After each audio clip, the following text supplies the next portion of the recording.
vous êtes sur RTL. RTL Matin avec Yves Calvi. Il est 7h43, excellente journée à vous tous qui nous écoutez. Benjamin Sportou, je recevais donc ce matin Gaspard Koenig, qui est désormais candidat à l'élection présidentielle. Bonjour Gaspard Koenig. Bonjour. Merci d'être avec nous ce matin. Alors, sans vous faire offense, beaucoup de nos auditeurs vont vous découvrir ce matin. Est-ce que vous pouvez vous présenter en quelques mots à eux? Très bien, je m'appelle Gaspard Koenig, je suis philosophe, j'écris des livres. J'ai effectivement traversé la France à cheval il y a 2 ans à la rencontre des Français. Ça fait 10 ans que je défends des politiques publiques, que je suis investi dans le débat public à travers un institut que j'ai créé, Génération Libre.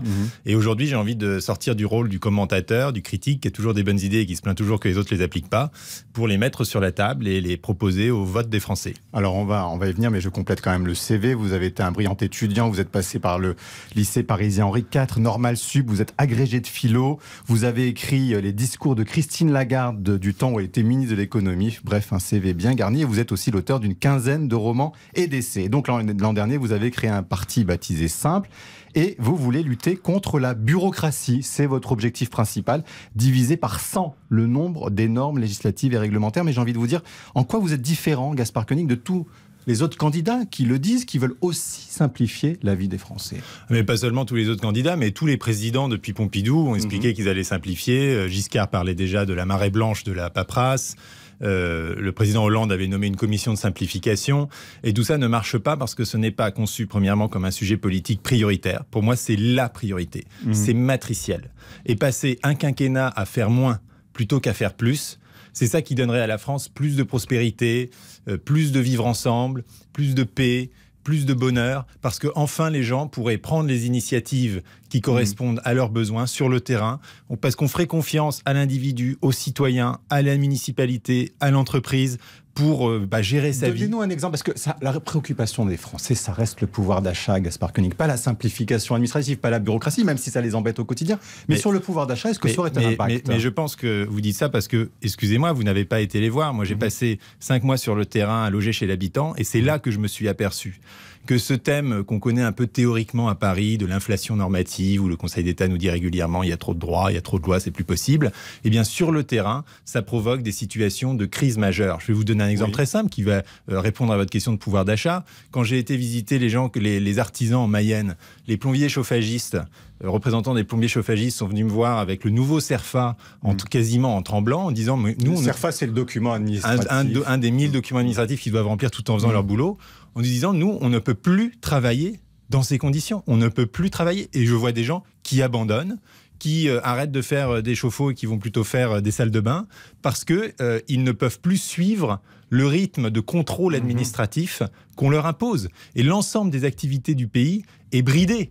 Et donc en termes de création d'activités, la simplification, c'est le projet économique le plus sérieux qu'on peut proposer à ce pays. Et en même temps, c'est intéressant. Et j'ajoute sur le pouvoir d'achat qu'au sein de mon programme, il y a la proposition d'instaurer un revenu universel, qui est là aussi une simplification du droit social et fiscal, c'est-à-dire un revenu que l'on touche à partir de 18 ans sans aucune condition. Et évidemment, ça aurait un impact majeur sur le pouvoir d'achat, notamment des travailleurs pauvres. Et ça veut dire que vous éliminez d'autres aides si vous faites le revenu universel. C'est aussi une simplification. C'est une simplification, il y a un certain regroupement, mais ça permet de linéariser, de rendre plus juste un dispositif qui aujourd'hui favorise les initiés à l'exclusion des outsiders. Mais vous savez, c'est toujours comme ça, la complexité crée des injustices, parce que ceux qui connaissent le système peuvent en profiter, et ceux qui sont au bout de la chaîne, qui sont éloignés des centres de pouvoir et d'information, se prennent le mur des normes dans la tête. Alors vous avez fait ce périple à cheval en 2020 sur votre jument, ça ne s'invente pas, elle s'appelle Destinada, ça a duré 5 mois, et c'est ce que vous ont dit donc les Français que vous avez rencontrés, c'est-à-dire nous la paperasserie,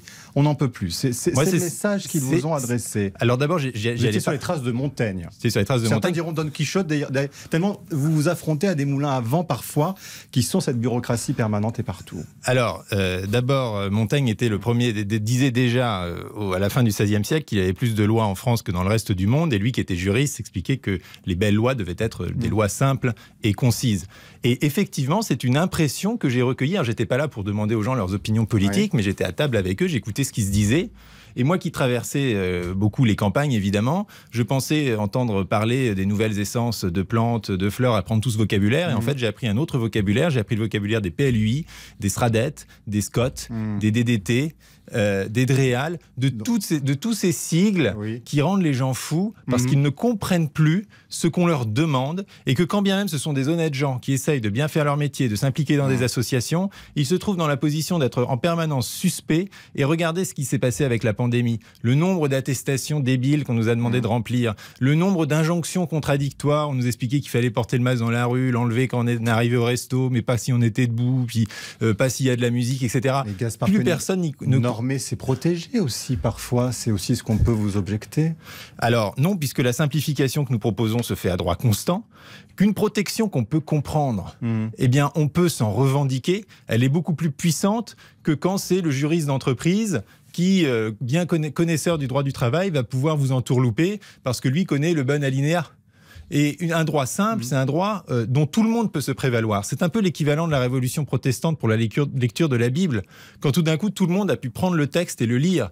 Nous, notre promesse, c'est de recodifier l'ensemble du droit et de distribuer à chaque foyer français un livre qui soit le droit français, soit le droit français. Compréhensible de tous. Et ça, c'est protecteur. Parce que ça donne aux gens quoi ? De la sécurité juridique. Et par ailleurs, nous ouvrirons sur le territoire des maisons du citoyen avec des êtres humains, c'est-à-dire des fonctionnaires qui seront sur le terrain, qui seront là pour aider leurs concitoyens et pour démêler l'ensemble de leurs problèmes. Ce n'est pas à nous de comprendre les sigles, de savoir ce qu'il y a sous le capot de l'administration. Vous l'avez dit, vous êtes un libéral. Est-ce que ça veut dire aussi moins de fonctionnaires ? Non, c'est pas du tout dans le projet. Le projet, c'est justement de redonner sens à la fonction publique. De passer d'une fonction publique qui contrôle, qui elle-même se plaint d'ailleurs des procédures qui l'embourbent. Écoutez aujourd'hui les fonctionnaires de terrain, écoutez les soignants qui se plaignent du blabla à l'hôpital, écoutez les profs qui manifestent dans la rue contre les procédures sanitaires, écoutez les policiers qui vous expliquent que oui, le nombre d'effectifs a augmenté, mais qu'ils sont de moins en moins sur le terrain parce qu'ils ont de plus en plus piégé dans leur commissariat à remplir des formulaires.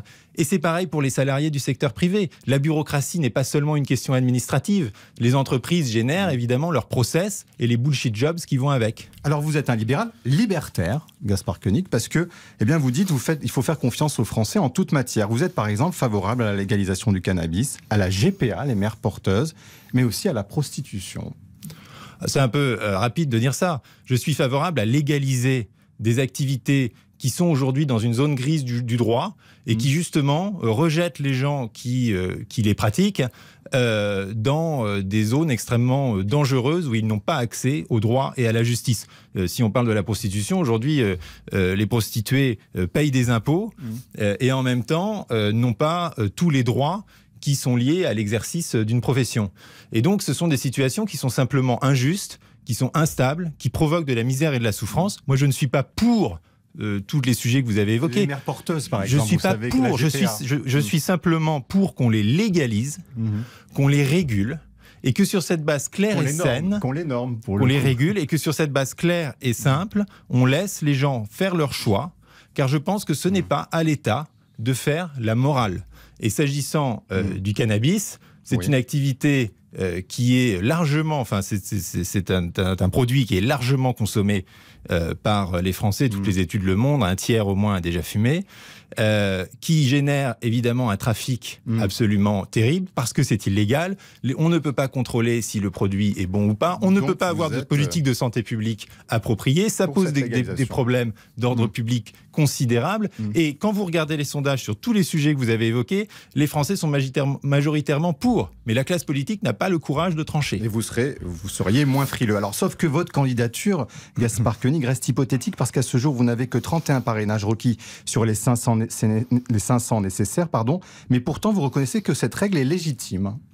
Oui, moi je trouve que c'est très instructif d'aller parler aux maires et aux élus en général parce qu'ils sont sur le terrain et qu'on ne peut pas les balader très longtemps avec justement des grandes réflexions idéologiques. Tout de suite, ils vous demandent ce qu'on va faire pour la gestion de l'eau, pour les ordures, pour tout ça. Donc moi je trouve que c'est un bon filtre, mais encore faut-il qu'ils jouent le jeu. Aujourd'hui, 80% des maires n'ont pas accordé leur parrainage. Nous sommes proches d'une crise constitutionnelle, voire d'une crise de régime, parce que tout notre socle aujourd'hui d'organisation de la Ve République repose sur ces parrainages et sur l'élection présidentielle. Et donc, j'appelle les maires à me parrainer, bien sûr, s'ils veulent une vie plus simple et plus d'autonomie locale, puisque c'est aussi au cœur du projet, mais surtout à parrainer tout court, parce que c'est vraiment au cœur de notre République. Et vous soutiendriez qui? Alors, si vous n'arrivez pas sur la ligne de départ, vous avez un candidat quand même qui correspond à vos aspirations un peu plus? Vous comprenez bien que si je fais tout ça... Parce que vous avez été un temps communiste quand vous étiez si je fais tout étudiant. ça fait 6 mois que je monte un parti, que j'ai plus de 2000 volontaires sur le terrain, toute une équipe qui s'échine jour et nuit à appeler des secrétariats de mairie. C'est que vous y croyez. C'est que non seulement j'y crois, mais que je ne vois pas d'autres candidatures qui plaident pour ce pourquoi je plaide, c'est-à-dire plus de pouvoir donné au local, plus de pouvoir donné à l'individu, moins de centralisation et plus de confiance dans les gens et dans la société. Très rapidement, vous, dans les Échos, vous racontez cette campagne toutes les semaines et vous dites dans l'un des derniers billets que vous êtes désormais un paria depuis que vous vous êtes lancé dans la campagne présidentielle, que vos amis se sont éloignés, qu'on vous évite soigneusement. C'est inquiétant sur l'engagement aussi. C'est ça qui vous a marqué ces derniers temps? On vous parle moins. Non, tout à fait. C'est-à-dire qu'il y a beaucoup de gens, ou surtout d'institutions, d'associations, d'entreprises qui disent « Ah, mais non, mais c'est très intéressant ce que vous faites. Nous, on est parfaitement en faveur. » Mais vous comprenez, on doit rester apolitique. Ça, c'est le grand mot, tout le monde est apolitique. Et je demande, qu'est-ce que c'est être apolitique dans une société démocratique? C'est juste que ça n'existe pas, ou alors qu'on arrive dans ce moment dangereux que Tocqueville signalait déjà, où on a d'un côté une petite classe politique qui continue à fonctionner en vase clos, et de l'autre côté, la masse de la population qui s'en désintéresse complètement, qui fait le dos rond. Et ça, c'est grave pour la démocratie, pour l'état de droit. Merci Gaspard Koenig. Bonne journée à vous.